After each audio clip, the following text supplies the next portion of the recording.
नमस्कार दोस्तों, आप सभी का द एजुकेशन कैटलिस्ट पे स्वागत है और मैं हूं पंकज उत्पल। दोस्तों, आज हम लोग जो भारत का संविधान है उसकी प्रस्तावना समझने जा रहे हैं, जिसको उद्देश्य का भी कहा जाता है या अंग्रेजी में प्रियम्बल भी कहते हैं हम लोग उसको। ठीक है, देखिए इसको हम लोग दो पार्ट्स में समझेंगे। पहला पार्ट तो वो है जिसका फैक्चुअल पार्ट है, जो कि क्या है, जो कि वनडे एग्जाम्स वगैरह में पूछा जाता है, उसको हम लोग पहले समझ लेंगे। और दूसरा पार्ट क्या होगा, जो उसका डिस्क्रिप्टिव पार्ट होगा, जो कि समझने वाला पार्ट होगा, उसको हम लोग समझने की कोशिश करेंगे अगले पार्ट में। तो पहले तो क्या है कि लगभग लगभग सबको ये क्या है, भारत की जो संविधान की उद्देशिका है याद होनी चाहिए। आपने अगर एनसीईआरटी की बुक्स पढ़ी हैं तो उस पर क्या है, आपको ये देखने के लिए हमेशा मिलती रही होगी, परंतु आपने कभी ये जहमत नहीं उठाई होगी कि क्या करें, उसको याद कर लें। तो क्या है, सबसे पहले इसको याद कर लीजिए। बहुत किसी से 5 से 10 मिनट आपको लगेगा, लेकिन क्या है, आपको वनडे एग्जाम्स में अधिकतर कभी ना कभी इससे आपका सामना हो ही जाता है। तो क्या करिए, आप इसको याद कर लीजिए, जिससे क्या है कि आपका आने वाले पेपर्स में क्या हो, कहीं ना कहीं फ़ायदा हो जाए।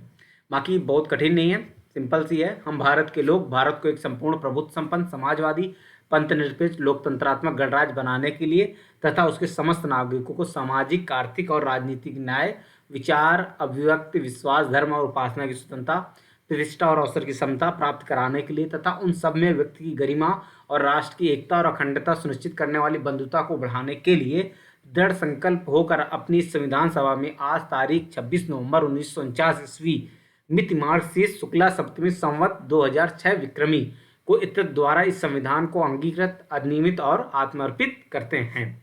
ये आपकी क्या है, पूरी संविधान की प्रस्तावना है। ठीक है, इसको देश का भी कहा जाता है। ठीक है, और ये इससे संबंधित जो फैक्चुअल क्वेश्चन है वो हम लोग समझ लेते हैं। पहला क्वेश्चन तो इसके डेट से संबंधित है। ये कब स्वीकार की गई? 26 नवंबर 1949 ईस्वी को। ये आपको याद रखना है। भारत की जो प्रस्तावना है ये किससे प्रभावित है? पहली बात तो अमेरिका के संविधान में पहली बार प्रस्तावना नाम की कोई चीज़ आती है, जिससे क्या है, भारत ने इसको अडॉप्ट किया है। और कब भारत के संविधान में शामिल हो रहे? 26 नवंबर 1949। ठीक है, तो ये पहला क्वेश्चन है जिसका आंसर आपको याद रहना चाहिए कि जो प्रस्तावना है वो संविधान का हिस्सा कब बनती है, इस डेट को। बाकी ये विक्रमी संवत के आधार पर भी डेट आपको याद ही रखनी है। ठीक है, पहला क्वेश्चन आप लोगों को समझ में आ गया होगा जो इससे आता है। दूसरा क्वेश्चन क्या है, क्या संविधान का जो उद्देशिका है ये संविधान का भाग है? प्रस्तावना संविधान का भाग है, तो आपका आंसर क्या होना चाहिए? यस है। देखिए, पहला एक बेरूबाड़ी का मामला हुआ था। अच्छा, ये बेरूबाड़ी जगह कहाँ पड़ती है पहले आपको ये पता होना चाहिए। आप लोग कमेंट बॉक्स में बताइएगा। तो उसमें जो न्यायपालिका थी उसने माना था कि ये संविधान का भाग नहीं है, परंतु उसके बाद जो भी डिसीजन आए, जैसे मतलब केशवानंद भारती के बाद केशवानंद भारती में माना गया कि प्रस्तावना क्या संविधान का भाग है। और उसके बाद भी यहाँ पर भी इससे संबंधित निर्णय हुए। उसमें ये माना जा रहा है आजकल कि संविधान क्या है, संविधान की जो उद्देशिका है वो संविधान का मूल भाग में शामिल है। और ये क्या है, संविधान का दर्शन है। दर्शन से समझते हैं आप लोग तात्पर्य कि वो संविधान हमारा क्या चाहता है, किस तरह का निर्माण करना चाहता है, वो आप उद्देशिका से समझ सकते हैं। तो दूसरा क्वेश्चन आपको समझ में आ गया होगा मुझे लगता है। ठीक है, अब तीसरा क्वेश्चन जो इससे पूछा जाता है कि हमारे जो संविधान में है उसमें आपका कुछ शब्द बाद में जोड़े गए हैं, तो वो शब्द कौन कौन से हैं और वो संबंधित संविधान संशोधन कौन सा है? संविधान संशोधन कौन सा है? तो दोस्तों 42वां संविधान संशोधन है, जिसके आधार पर इस पर कुछ शब्द जोड़े गए। तो शब्द कौन कौन से हैं जिनको 42वें संविधान संशोधन द्वारा जोड़े गए? पहला है समाजवादी, दूसरा है पंथ निरपेक्ष, और तीसरा है राष्ट्र की एकता और अखंडता। ये क्या है, आपको इसमें जोड़ा गया है। ये पहले संविधान का हिस्सा नहीं थे, परंतु क्या है, ये आपके बाद में जुड़ जाते हैं। ठीक है, एकता और अखंडता, तो मतलब कुल मिला के 4 शब्द क्या है इसमें जुड़ जाते हैं। शब्दों की संख्या के हिसाब से पूछा जाए, क्या कई बार क्या होते हैं जो वनडे एग्जाम्स होते हैं उनमें क्या सीधे सीधे पूछ लेता है कितने शब्द जोड़े गए, तो क्या है 4 शब्द कई बार आपके उत्तर में लिख सकते हैं ऐसे सीधे। ठीक है, कहीं कहीं पर पंथ निरपेक्ष के लिए क्या है, धर्म निरपेक्ष शब्द का इस्तेमाल होता है। इसके डिस्कशन में अभी हम यहाँ पर नहीं पढ़ रहे हैं, आगे समझेंगे हम लोग क्या है। ठीक है, तो संपूर्ण प्रभुत्व संपन्न है हम लोग, समाजवादी हैं, पंथ निरपेक्ष हैं, लोकतंत्र है, भारत में गणराज्य है। ठीक है, अगला क्वेश्चन जो आता है, तो जो संविधान का जो प्रस्तावना है उसमें कितने क्वेश्चन आएगा, न्याय कितने प्रकार के न्याय की बात हुई है। तो आप अभी यूपी पीसीएस का पेपर उठा के देखिए तो उसमें कई बार आपको ये क्वेश्चन देखने के लिए मिल जाएगा। तो संविधान की प्रस्तावना है उसमें 3 प्रकार की न्याय की बात हुई है। कितने, पहली बात तो संख्या याद रखनी है और उसके बाद टाइप भी याद रखना है, कौन कौन से न्याय की बात हुई है। पहला न्याय कौन सा है, पहला न्याय है जिसकी बात हुई है वो है सामाजिक। दूसरा क्या है, आर्थिक। और तीसरा क्या है, राजनैतिक। ठीक है, तो ये 3 प्रकार की न्याय की बात किसमें की गई है, हमारे संविधान में की गई है। ठीक है, 3 प्रकार की न्याय की बात हमारे संविधान में की गई है। आपके दिमाग में बिल्कुल बैठ जाना चाहिए। किस क्रांति से प्रभावित है, ये आपके रूसी क्रांति से प्रभावित है जो कि 1917 के आसपास होती है आपकी। ठीक है, उससे क्या है, ये आपके 3 तत्व उठाए गए। अगला क्वेश्चन जो आता है कि हमारे संविधान में कितने प्रकार की स्वतंत्रता की बात की गई है, तो हमारे संविधान में बात की गई 5 प्रकार की स्वतंत्रता की। ठीक है, स्वतंत्रता कितने प्रकार की है, 5 प्रकार की है। 5 प्रकार की स्वतंत्रताएं कौन कौन सी हैं, पहली है विचार, दूसरी है अव्यक्त, तीसरी है विश्वास, चौथी है धर्म और 5वीं है उपासना। यहाँ धर्म और उपासना को अलग अलग दिखाया गया है। भारत के परिप्रेक्ष्य में धर्म अपने आप में एक अलग चीज है। ठीक है, और अगली चीज जो पूछी जाती है, समता कितने प्रकार की समता है, 2 प्रकार की समता है। न्याय 3 प्रकार का मैंने पहले ही बता चुका हूँ। प्रतिष्ठा और अवसर की समता की बात की जाती है। ठीक है, तो ये तीनों क्वेश्चन आपके दिमाग में बैठ जाने चाहिए। हमारे संविधान में 3 प्रकार की न्याय, 5 प्रकार की स्वतंत्रता और 2 प्रकार की 3 प्रकार के न्याय, 5 प्रकार की स्वतंत्रता और 2 प्रकार की समता की बात की गई। ठीक है, और जो इसके की पॉइंट्स है वो हम लोग आगे समझेंगे। तो ये पार्ट आपको शायद समझ में आ गया होगा। और हम लोग इस संविधान में क्या करते हैं, अंगीकृत करते हैं, अधिनियमित करते हैं और आत्मार्पित करते हैं। ठीक है, ये क्वेश्चन भी सीधे सीधे कई बार फिलिंग के लिए आ जाता है। हम अपने संविधान में क्या कर रहे होते हैं, अंगीकृत, अधिनियमित और आत्मार्पित करते हैं। तो ये वर्ड्स भी आपको बिल्कुल क्लियर याद रखने हैं, कोई डाउट नहीं रखना है इनमें कि क्या वर्ड हम लोग अपने आप को ऊपर ओढ़ ले रहे हैं, ऐसा कुछ करके नहीं याद रखना है। ठीक है, क्योंकि क्या है कि आप लोग हर चीज़ को क्या है कई बार सरल करने के चक्कर में क्या पूरा चीज़ गड़बड़ कर देते हैं। ठीक है, तो ये मोटा माटी चीज़ है जो संविधान से क्या है इसमें क्वेश्चन पूछे जाते हैं। पंथ क्या है हमारे यहाँ अलग है, धर्म अलग है, क्योंकि हम लोग सेकुलर को कई बार क्या है पंथ के रूप में देख ले, धर्म के रूप में देखते हैं, जो कि पाश्चात्य अवधारणा है। ठीक है, तो ये मोटा माटी चीज़ें हैं जो कि फैक्चुअल बातें थी वो हमने यहाँ पर समझ लिया है। बाकी अगर आपको देखिए, आप लोग गाइड और बुक का अंतर तो समझते होंगे शायद, मुझे पता है।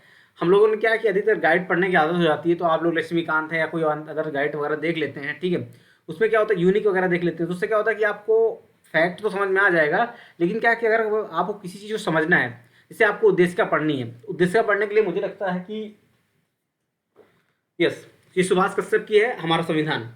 इसका जो मुझे इसे कई पार्ट्स मुझे बहुत अच्छे लगे, जैसे इसका जो मूलाधिकार वाला पार्ट है और ये प्रस्तावना वाला पार्ट है, बहुत अच्छे से डिस्क्राइब किया गया, बहुत अच्छे से समझाया गया है। तो आप इसको एक बार क्या कर सकते हैं, रीड कर सकते हैं, किस लिए कि उद्देशिका के दर्शन को आप समझ सकें। क्यों, क्योंकि लिटरेचर के रूप में लिखा लगेगा आपको।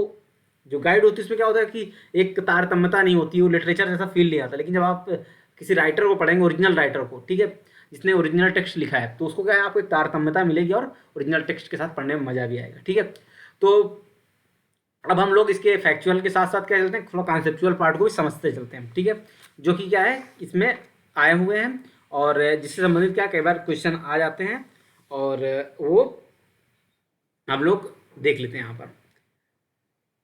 तो पहली लाइन जो इम्पोर्टेंट है,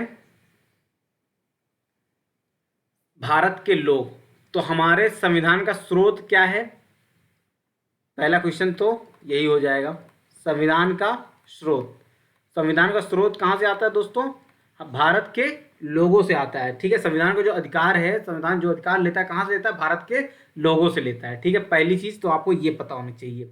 और इसकी प्रकृति कैसी है, प्रकृति तो आपको अगली लाइन में मिल जाएगी। यह क्या है, प्रभुत्व संपन्न है, समाजवादी है, पंथ निरपेक्ष है, लोकतंत्रात्मक है और गणराज्य है। ठीक है, कैसा गणराज्य है, लोकतंत्रात्मक गणराज्य है। ठीक है, गणराज्य से आप लोग समझते होंगे यहाँ पर किसी राजशाही या किसी अन्य चीज की व्यवस्था नहीं, जैसे इंग्लैंड में वहाँ पे क्या राजतंत्र है। क्यों, कैसे, वहाँ पर जो हेड है वो कौन है, वहाँ की महारानी है इस समय। ठीक है, और संविधान का उद्देश्य क्या है, ये संविधान का उद्देश्य अगर देखा जाए तो उद्देश्य में आप क्या देख सकते हैं, न्याय, स्वतंत्रता, समता, ये सब क्या है, संविधान का उद्देश्य है, जो संविधान हमें क्या करना चाहता है, प्रोवाइड कराना चाहता है। ठीक है, और संविधान के लागू होने की तिथि तो हमने पहले ही बता दी है। तो ये मोटा माटी इसकी चीज़ें हैं जो हमने समझनी थी कि संविधान के अधिकार का स्रोत कहाँ किससे है। पहला क्वेश्चन जो था, तो संविधान के का जो स्रोत है, संविधान का अधिकार कहाँ से आता है, वो आप लोग समझ लीजिए। हमने दूसरा समझा कि संविधान का जो मूल ढांचा है वो मतलब कहाँ से, उसकी प्रकृति कैसी आती है, वो हम लोगों ने यहाँ पर समझ लिया है। तीसरा पार्ट हमने उसमें समझा है कि उसका उद्देश्य क्या है। ठीक है, चौथा पार्ट है उसकी तिथि, ये हमने पहले ही देख लिया था। ये 4 पार्ट हमको यहाँ पे समझने थे, वो हम लोगों ने यहाँ पे समझ लिए हैं। ठीक है दोस्तों, अब हम इसके कुछ मुख्य पार्टों की बात कर लेते हैं, जो कि क्या है, समझने वाले बात है। ठीक है, पहले बात क्या है, भारत की जो प्रस्तावना हो संपूर्ण प्रभुत्व संपन्न राष्ट्र की बात करती है। संपूर्ण प्रभुत्व संपन्न राष्ट्र मतलब क्या होता है, वो किसी अन्य के दबाव में काम नहीं करेगा। जैसे जब भारत था 1947 के पहले भारत क्या था, वो किसी का डोमिनियन था, लेकिन 1947 के बाद क्या माना गया, भारत क्या है, किसी का अंडर में काम नहीं करेगा। वो अगर किसी के, वर्तमान में ऐसा संभव नहीं है कि कोई बिल्कुल प्रभुत्व संपूर्ण प्रभुत्व संपन्न हो, जैसा वर्ड है, लेकिन क्या है, ऐसा माना गया कि जो भारत जिनके भी अंडर में काम कर रहा है, चाहे आपका यूएन हो या फिर राष्ट्रमंडल हो या अदर्स जो भी संस्थाएं बन रही हैं, उनके अंदर भारत है। परंतु क्या है, भारत उनके अंदर स्वतंत्र है। मतलब स्वतंत्र कैसे है कि अगर भारत चाहे तो उनसे क्या कर सकता है, अपने आप को अलग कर सकता है। यही क्या है, भारत को प्रभुत्व संपन्न बनाता है। ठीक है, अगला कीवर्ड है समाजवादी। ठीक है, समाजवादी क्या है, ये संविधान के मूल उसका टेक्स्ट में नहीं था, ये बाद में इंदिरा गांधी की सरकार लेकर आती है समाजवादी। देखिए, समाजवादी की अवधारणा हमारे जो नीति निर्देशक तत्व हैं वहाँ पर देखने के लिए आपको मिल जाती है, लेकिन 1976 में जो 42वां संविधान संशोधन होता है, ठीक है, उसके द्वारा इंदिरा गांधी इसको इंट्रोड्यूस करती हैं। और जो भारत का समाजवाद है वो साम्यवाद से प्रभावित समाजवाद नहीं है। बाकी साम्यवाद से प्रभावित समाजवाद नहीं है, अपितु ये किससे है, गांधीवाद से प्रभावित समाजवाद है। गांधीवाद से संबंधित आप लोग समझ सकते हैं, जिसमें क्या है, गांधी जी को ज़्यादा वरीयता मिलती है, अर्थात ये गांधी की तरफ ज़्यादा झुका हुआ है। ठीक है, तो ये आप लोग समझ सकते हैं। तीसरा पार्ट है पंथ निरपेक्ष। ये भी क्या है, पंथ निरपेक्ष जो अगला वर्ड है वो हम लोग समझ लेते हैं। पंथ निरपेक्ष क्या है, ये भी संविधान के जो मूल प्रस्तावना उसका भाग नहीं, ये 42 अमेंडमेंट द्वारा 1976 में इंट्रोड्यूस होता है। ठीक है, और ये सेकुलर वाला, जो सेकुलर का आप लोग अनुवाद कर देते हैं, वो अनुवाद नहीं है यहाँ पर। ये क्या है, धर्म के परिप्रेक्ष्य में नहीं है, पंथ के परिप्रेक्ष्य में। क्या है, अर्थात क्या है, जो भी शासन सत्ता होगा उसका कोई धर्म नहीं होगा। और यहाँ पर ये जो पंथ निरपेक्ष है, भारत का पंथ निरपेक्ष जो अवधारणा है वो क्या है, निगेटिव ना होकर क्या है, पॉजिटिव है। निगेटिव से तात्पर्य हो जाता है कि क्या होता है, वो कई बार क्या है कि धर्म को रोकता है, परंतु भारत का जो धर्म है वो क्या है, धर्म निरपेक्षता, पंथ निरपेक्षता है, क्या है वो, उससे अलग है।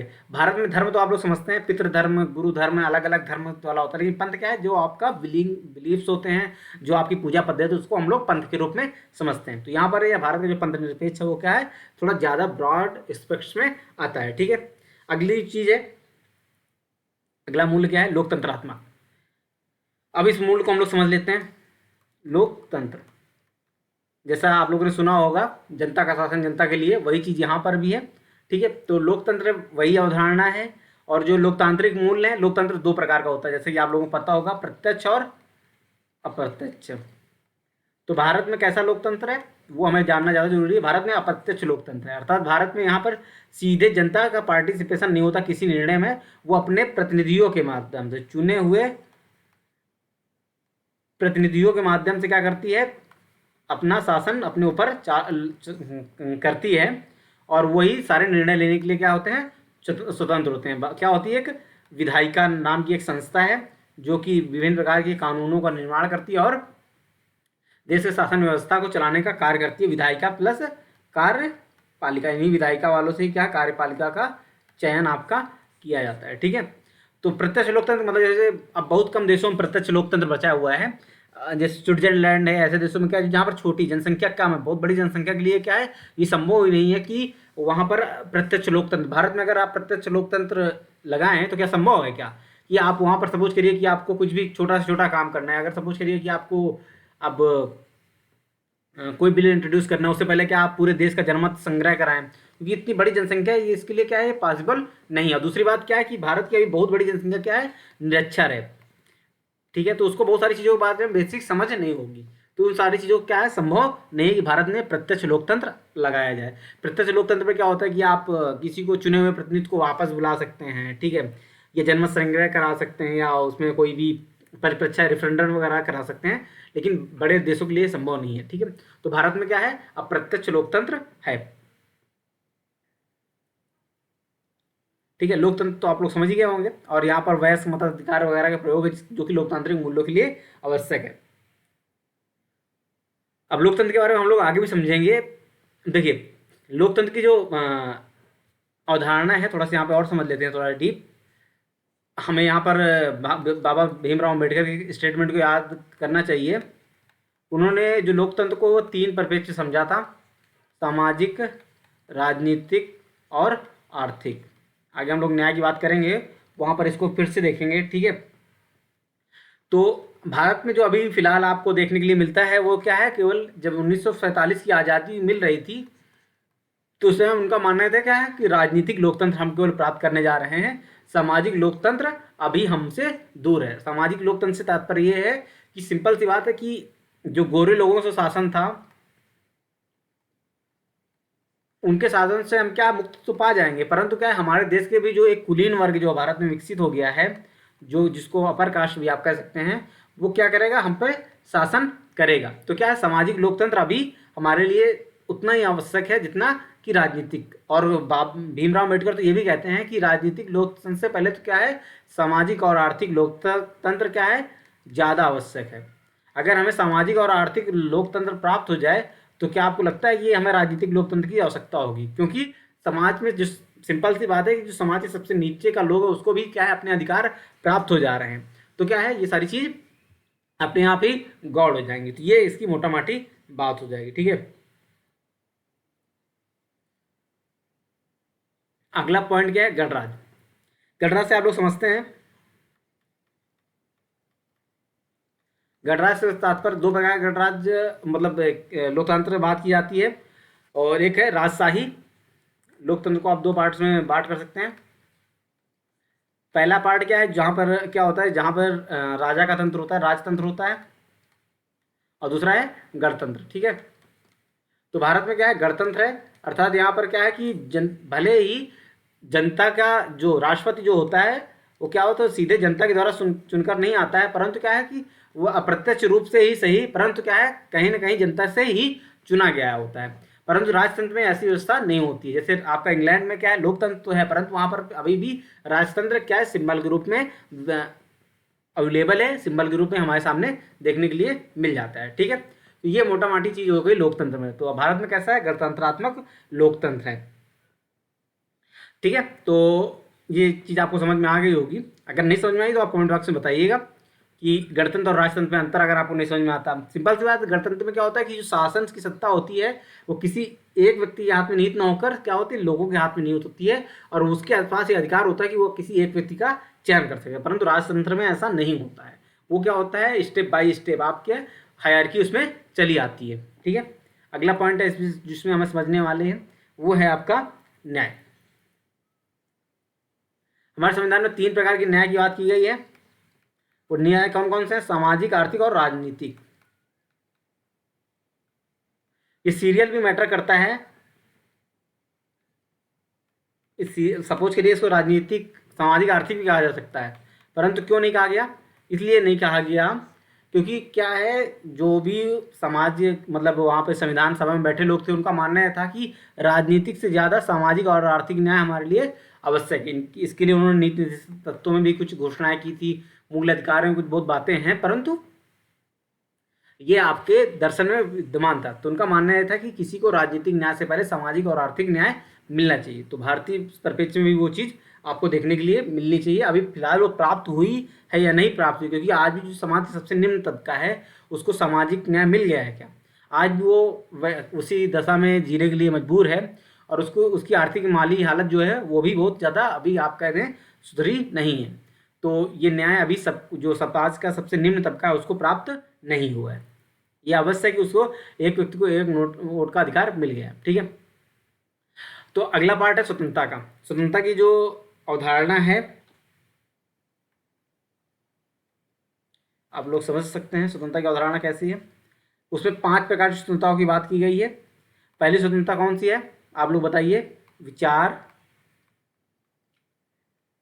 अभिव्यक्ति, विश्वास, धर्म और आपका उपासना। हमारे यहाँ का जो स्वतंत्रता है वो काफ़ी ब्रॉड एस्पेक्ट्स में है, और ये क्या है आपको विचार की स्वतंत्रता प्रदान करता है, क्योंकि आजकल आप लोग हो हल्ला सुनते रहते हैं। विचार अभिव्यक्ति की स्वतंत्रता किस आर्टिकल में आती है? आपकी आर्टिकल 19(20) के लिए क्या है? मूल अधिकार के रूप में हमें क्या कहती है? अभिव्यक्ति की स्वतंत्रता दी जाती है। आप विचार कर सकते हैं, आपको विश्वास की स्वतंत्रता है, धर्म की स्वतंत्रता है, उपासना की स्वतंत्रता है। तो जैसे स्वतंत्रता हमारे जो उद्देश्य का है उसमें 3 चीज़ें: स्वतंत्रता, समानता और बंधुत्व। ये 3 चीज़ों में से तीनों चीज़ें हैं जो फ्रांस की क्रांति हुई थी उससे क्या है हम लोगों ने अडॉप्ट की हैं, ठीक है। स्वतंत्रता, समानता और बंधुत्व के मूल हमने कहाँ से उठाए हैं? वो हमने उठाए हैं फ्रांस की क्रांति से, ठीक है। वहाँ पर ये स्वतंत्रता, समानता, बंधुत्व के मूल क्या है? बहुत ही आवश्यक माने जाते हैं। तो हमारी स्वतंत्रता कैसी है? विचार की भी है, हमें अभिव्यक्ति की भी स्वतंत्रता है, विश्वास की भी स्वतंत्रता है, धर्म की भी स्वतंत्रता है और उपासना की भी स्वतंत्रता है, ठीक है। और इसके लिए क्या है कई सारे अनुच्छेद भी हैं। और जैसे धर्म से संबंधित आपका आर्टिकल 25 से लेकर 28 तक आप लोग देखते हैं धर्म से संबंधित, उसमें बहुत सारी चीज़ें आपको देखने को मिल जाती हैं। उपासना से संबंधित देखने के लिए मिल जाती हैं, विश्वास से संबंधित मिल जाती हैं आपका, और अभिव्यक्ति के लिए तो मैंने बता ही दिया, विचार से संबंधित भी आपको बता दिया, ठीक है। तो ये इसका अगला पॉइंट हो गया स्वतंत्रता वाला। इसका अगला पार्ट क्या है? समता।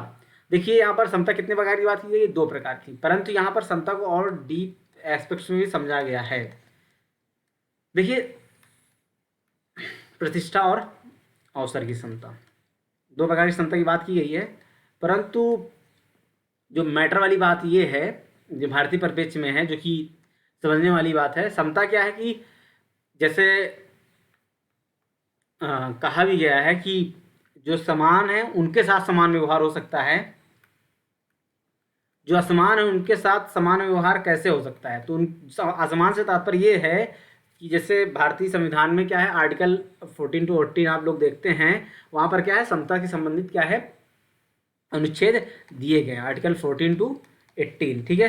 जैसे विधि के समक्ष समता पहला है आर्टिकल का, ठीक है। तो आगे वाले अगला है धर्म, जाति, लिंग, वंश और जन्म स्थान के आधार पर क्या है मूल वंश के आधार पर निषेध का प्रतिषेध, ठीक है। तो ये अस्पृश्यता का अंत हो जाता है, उपाधियों का अंत हो जाता है, सब किसके? समता को प्रदान करने के लिए। तो ये पॉजिटिव है या निगेटिव? पर सबसे पहली चीज़ हमें यहाँ पे ये समझनी चाहिए, ये जो भारतीय संविधान में है।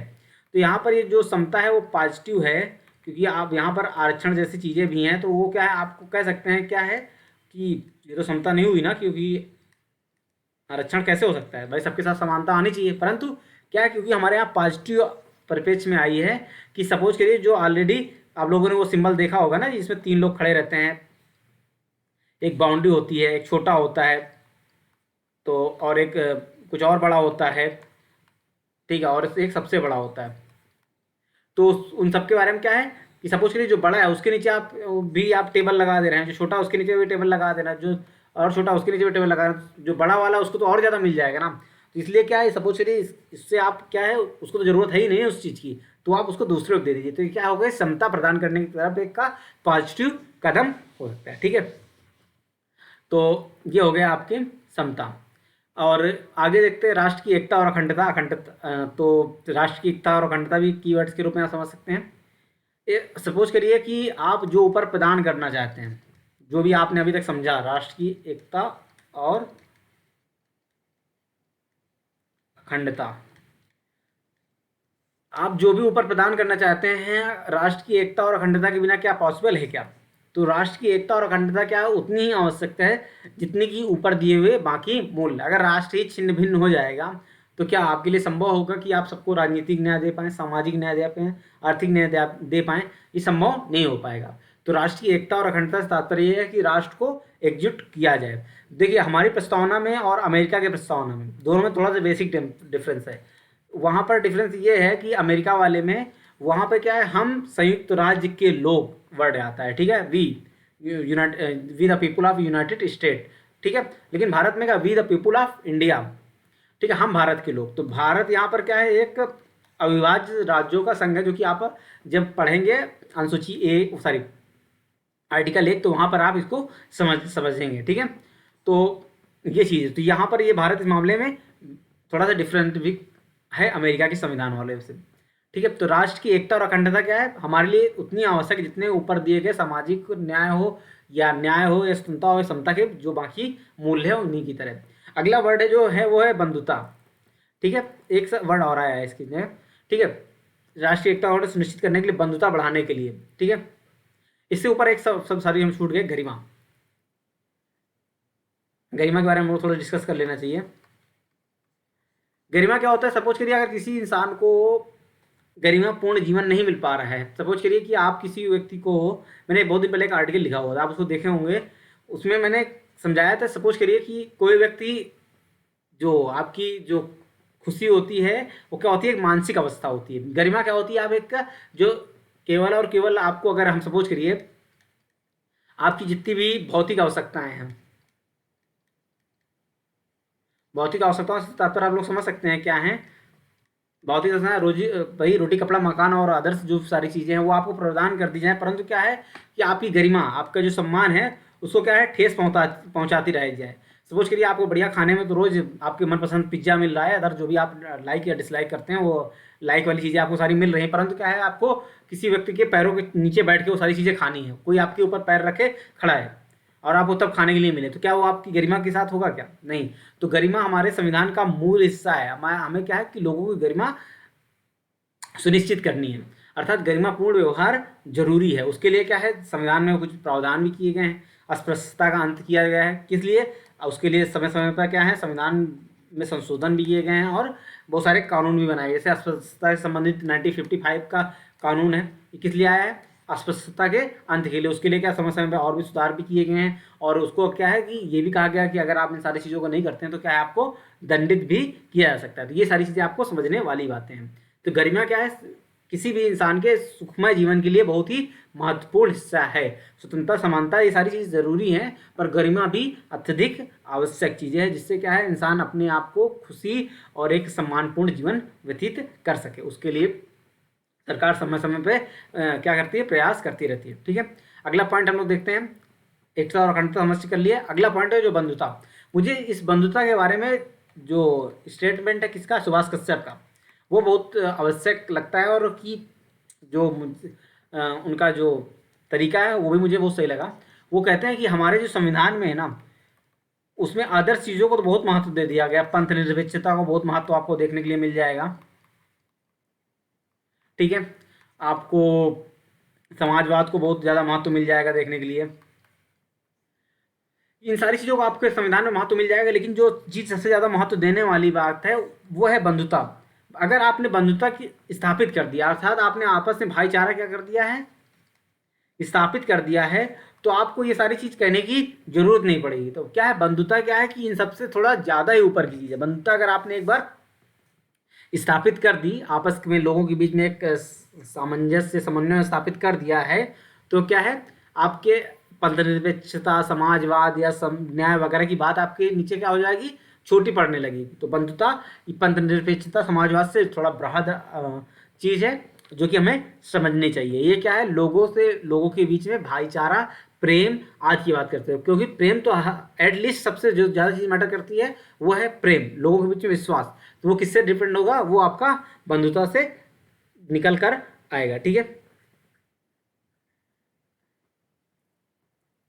ठीक है, अगला चीज़ क्या है जो समझने वाली बात है, और बाकी इसमें हमने समझ लिया था कि हम इसको अंगीकृत, अधिनिपित और आत्मर्पित करते हैं। अब बात की जाए इसके कुछ, क्या संविधान की जो प्रस्तावना हमारे लिए, उसका महत्व क्या है, प्रस्तावना का महत्व क्या है। प्रस्तावना का महत्व ये है कि जैसा मैंने पहले बताया कि हमारे संविधान का दर्शन है। इससे क्या होता है कि हमारे संविधान में जब हमें किसी चीज़ को समझने में समस्या हो रही होती है, किसी भी भाग को, तो क्या है कि हम प्रस्तावना का को के एस्पेक्ट्स में उस चीज़ को समझने की कोशिश करेंगे और देखेंगे कि जो संविधान निर्माते थे उनकी दृष्टि क्या थी, उनकी दृष्टि क्या थी, वो संविधान क्या नज़र लेके उन्होंने बनाया था। उस दृष्टि को हम लोग समझेंगे, उसी के किससे प्रस्तावना के परिप्रेक्ष्य में समझने की कोशिश करेंगे और देखेंगे कि ये हमारे लिए उसका महत्व क्या है, उसकी परिभाषा क्या हो सकती है। जैसे हमें पंथ निरपेक्षता को समझना है, बंधुत्व को समझना है, स्वतंत्रता को समझना है, न्याय को समझना है, तो किसके एस्पेक्ट से समझेंगे हम लोग, उसको प्रस्तावना के एस्पेक्ट में समझेंगे। ठीक है, और प्रस्तावना संविधान का क्या एसेंशियल हिस्सा है, अर्थात इसको संविधान का हिस्सा माना जाएगा। ठीक है, तो क्या संविधान की प्रस्तावना में बदलाव किया जा सकता है? तो यस, प्रस्तावना में बदलाव किया जा सकता है। और 42 का जो आपका कॉन्स्टिट्यूशनल अमेंडमेंट था उसके द्वारा इसमें बदलाव भी किया गया, परंतु जैसा कि केशवानंद भारती वाले केस में ये चीज़ निकल आती है, संविधान का जो है मूल ढांचा से तात्पर्य क्या है, जो उसका संविधान का मूल, अभी कहीं पे इसकी क्लियर परिभाषा तो नहीं है, परंतु क्या है, अगर मूल ढांचे में कोई बदलाव नहीं किया जाता, सेम टू सेम क्या है, प्रस्तावना का भी जो मूल ढांचा है उसमें बदलाव नहीं किया जा सकता। तो ये चीज़ आपको समझने वाली बात थी, जो कि पेपर में पूछा जा सकता है, वो हम लोगों ने यहाँ पे समझ लिया है।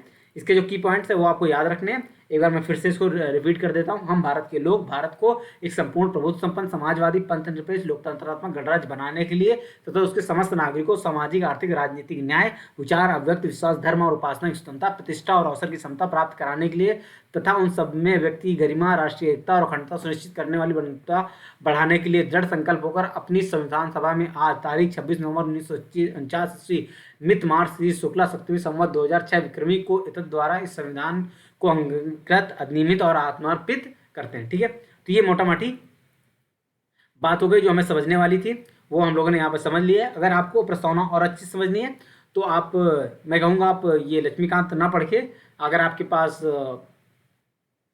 उसका टेक्स्ट आपको देखना है, अच्छे से समझना है, ऐसे अलग कॉन्सेप्ट भी समझने हैं जिसके आपको राइटिंग के रूप समझ के लिए, आप वहाँ पर आपको जो पंथ निरपेक्षता है, आप पंथ निरपेक्षता अगर लक्ष्मीकांत में पढ़ रहे हैं तो क्या है, आपको 2-3 लाइन निकाल के समझा के चला जाएगा। वो तो पंथ निरपेक्ष वर्ड का भी इस्तेमाल नहीं करता, वो क्या है, आपको धर्मनिरपेक्ष समझा देता है, तो जो कि अलग अलग चीज़ें हैं दोनों। तो भारतीय परिप्रेक्ष्य में तो वो आपको कहाँ पे, सुभाष कश्यप में बहुत अच्छे से समझ में आ जाएगा। ठीक है दोस्तों, तो मुझे उम्मीद है कि प्रस्तावना आपको समझ में आ गई होगी। अगर आपको ये हमारा वीडियो अच्छा लगा हो तो आप क्या कर सकते हैं, इसको लाइक कर सकते हैं, अपने दोस्तों के साथ शेयर कर सकते हैं, और अगर आपको इसकी PDF चाहिए तो आप हमारे टेलीग्राम तरफ द एजुकेशन कैटालिस्ट पे जाइए, वहाँ से इसको क्या कर सकते हैं, आप इसको डाउनलोड कर सकते हैं। ठीक है दोस्तों, बाकी आपको ये वीडियो कैसा लगा कमेंट बॉक्स में जरूर बताइएगा। ठीक है।